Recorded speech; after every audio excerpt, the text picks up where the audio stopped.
আমরা যেদিন 8 জুলাই বৈষম্য বিরোধী ছাত্র আন্দোলনের 65 সদস্য বিশিষ্ট কমিটি গঠন করা হলো, সেই কমিটি গঠনের পর থেকে ছাত্রদল আনুষ্ঠানিকভাবে সর্বাত্মকভাবে শুধুমাত্র ঢাকা বিশ্ববিদ্যালয় নয়, শুধুমাত্র শাহবাগ নয়, শুধুমাত্র যাত্রাবাড়ি নয়, পুরো বাংলাদেশে হাজার হাজার লক্ষ ছাত্র দলের নেতা কর্মীরা এই জুলাই আগস্ট গণঅভ্যুত্থানে অগ্রভাগে নেতৃত্ব দিয়েছে।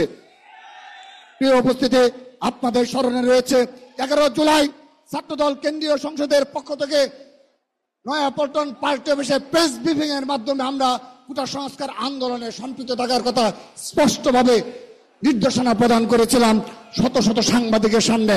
আপনাদের স্মরণে রয়েছে 14 জুলাই খুনি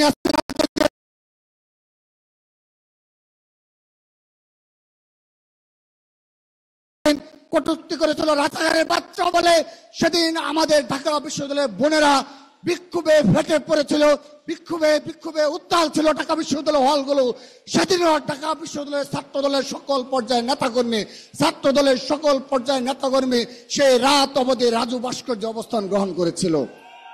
প্রিয় উপস্থিতি, এই কটূক্তির প্রতিবাদে 15 জুলাই কর্মসূচি ছিল।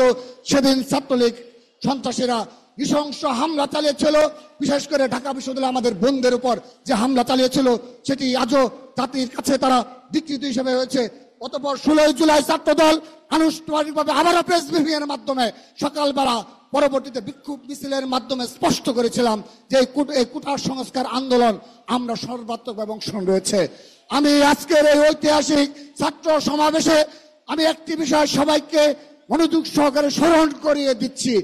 16 জুলাই যেদিন আবু সাইদকে এবং আমাদের ছাত্র দলের অন্যতম নেতা শহীদ ওয়াসিম আকরামকে হত্যা করা হলো, সেদিন রাতেই 16 জুলাই 2024 আমাদের ছাত্র দলের সাংগঠনিক অভিভাবক বিএনপির ভারপ্রাপ্ত চেয়ারম্যান জনাব তারেক রহমান সর্বপ্রথম এক দফা দাবি ঘোষণা করেছিল। তিনি বলেছিলেন এই কোটা সংস্কার আন্দোলনের মাধ্যমে রাষ্ট্রের সংস্কার হবে না। তিনি বলেছিলেন খুনি হাসিনার অবশ্যই পদত্যাগের মাধ্যমে এই ছাত্র জনতার আন্দোলনের সমাপ্তি টানতে হবে। আমি সেই সামান্য সময় নিচ্ছি, আমি ভারপ্রাপ্ত চেয়ারম্যান মহোদয়ের 16 জুলাইয়ের সেই ভিডিও ফুটেজটি আমি আহ্বান জানাচ্ছি একটু আপনাদের ভিডিও প্রদর্শনে দেখানোর জন্য। বিগত 17 বছরে বারবার প্রমাণিত হয়েছে খুনি হাসিনার হাতে কেউ নিরাপদ নয়। এমনকি এই দেশের আমাদের প্রিয় মাতৃভূমি বাংলাদেশের স্বাধীনতা সার্বভৌমত্ব নিরাপদ নয়। মিথ্যাবাদী প্রতারক হাসিনার কবল থেকে রাষ্ট্র ক্ষমতা উদ্ধার করে জনগণের কাছে জবাবদিহিমূলক সরকার প্রতিষ্ঠা করতে না পারলে ছাত্র বলুন, শিক্ষক বলুন, যে কোনো পেশাজীবী মানুষের কথাই বলুন না, কারো কোনো দাবি আদায় হওয়া সম্ভব নয়। ন্যায্য দাবি কোনোভাবেই আদায় হওয়া সম্ভব নয়। সুতরাং দেশ এবং জনগণের স্বাধীনতা রক্ষায়, মানুষের রক্ষায় হোক এই মুহূর্তে স্লোগান দফা 1, দাবি 1, খুনি হাসিনা পদত্যাগ। আমরা কোনো ক্রেডিট দিতে চাই না, কিন্তু যদি ইতিহাসকে বিকৃত করা হয় ছাত্রদল মেনে নেবে না।